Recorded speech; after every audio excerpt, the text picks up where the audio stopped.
Ce qui me manque le plus, tu sais ce que c'est? Non. Les bateaux. Et ça, c'est énorme. Jusqu'avant que je ne sois en retraite, j'avais pas de voiture.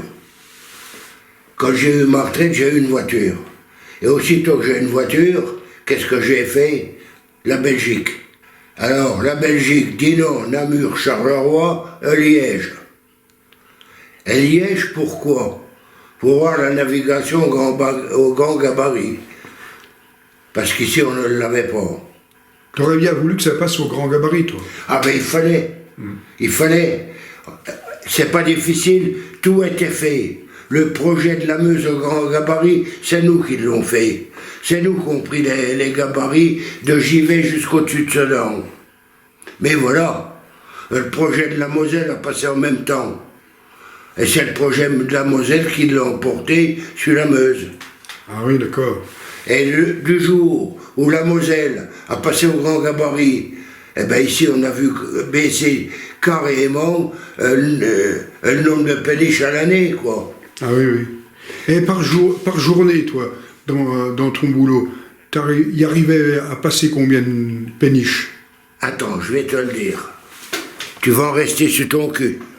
Tiens, regarde Jean-Paul, c'est le carnet de mon père. T'as l'année, là, 1971. Bon, et regarde combien il a passé de bateaux au mois de janvier, 71. Nous, on n'avait qu'un truc, c'était faire passer le bateau n'importe par quel moyen. Mais il fallait que la navigation tourne. Il passait 51 péniches par jour. Tu regardes ça, tu vas en avoir la preuve. Au mois de juillet 71, 1131 bateaux. Et ça, en 71. Et donc là, on parle bien de péniches, hein? Oui, oui. Hein? Ah oui, il n'y avait pas de navigation de plaisance à ce moment-là. Oui, oui. Ah, oui. Parce que c'était la priorité... à l'économique. Eh ben oui, voilà, oui, oui. voilà. Alors là, ça fait rêver. Quand on voit une péniche, je me dépêche de regarder. Ben moi, parce que... Quand je vois une péniche qui passe maintenant, je tombe dans le coma. Moi, j'ai eu affaire à un chef qui avait mon âge. Un jour, il me téléphone. Il me dit, Jeannot, fais attention, parce que la navigation est arrêtée. Est arrêtée, pourquoi? Parce que l'asthma commence à cracher.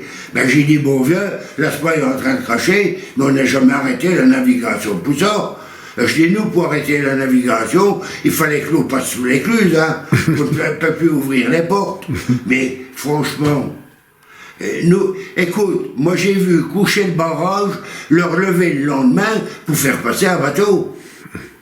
Mais on était contents parce qu'on avait fait passer 300 tonnes de marchandises. Moi, une fois, j'étais au Crédit Agricole à Nouzon.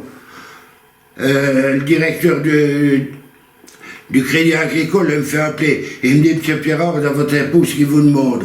Je vais au téléphone. Elle me dit, Jeannot, il y a un bateau qui est à l'écluse. C'est un bateau vide. Il veut descendre sur Givet. Elle dit, il faudrait que tu reviennes.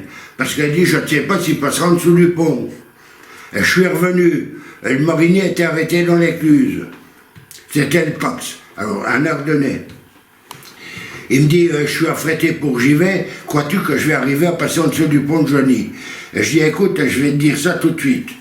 Bon, j'avais mon repère, t'allais au porte-aval, tu montais la vanne, et quand la vanne était en haut, tu prenais un lièque, tu mesurais avec, et tu avais la hauteur du pont.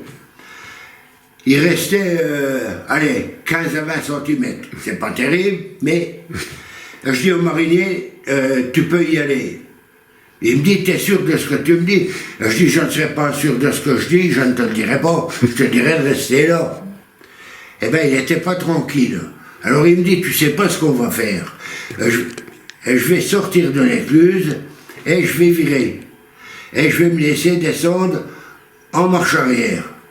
Comme ça, quand j'arriverai dans le pont, s'il n'y a pas assez de place, je remets les gaz et je dégage du pont.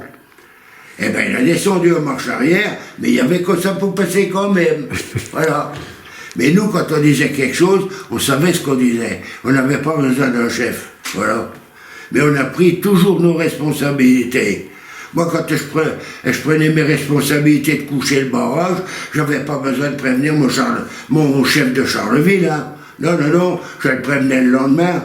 Je lui disais, alors Gilles, ça y est, le barrage est couché. Ou je lui disais, le barrage est à blanc, mais ne te fais pas de bile, ça va, on tient le coup. Tu penses qu'il faut 3-4 ans, toi, pour... Et je vais te dire une chose, Jean-Paul. Moi, avant de venir au barrage de Joigny, ça faisait 5 ans que je travaillais sur le barrage de Monthermé, comme auxiliaire. J'ai appris mon métier avec le père Polydore, là. C'est avec ces gars-là, l'Ardenois. Hein, c'est là-bas que j'ai appris à travailler. Moi, j'étais couché le barrage des Dames de Meuse, hein, avec les glaces et tout le bordel. Il faut voir comment que ça allait.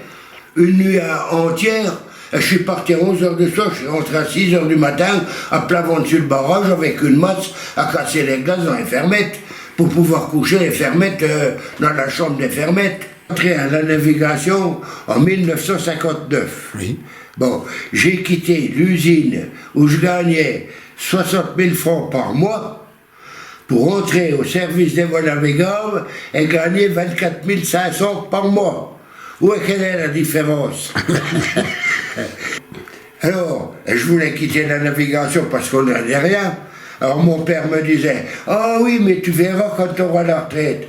Et je lui ai dit, à ce régime-là, à la retraite, je serais crevé il y a longtemps. Ah, oui, bon.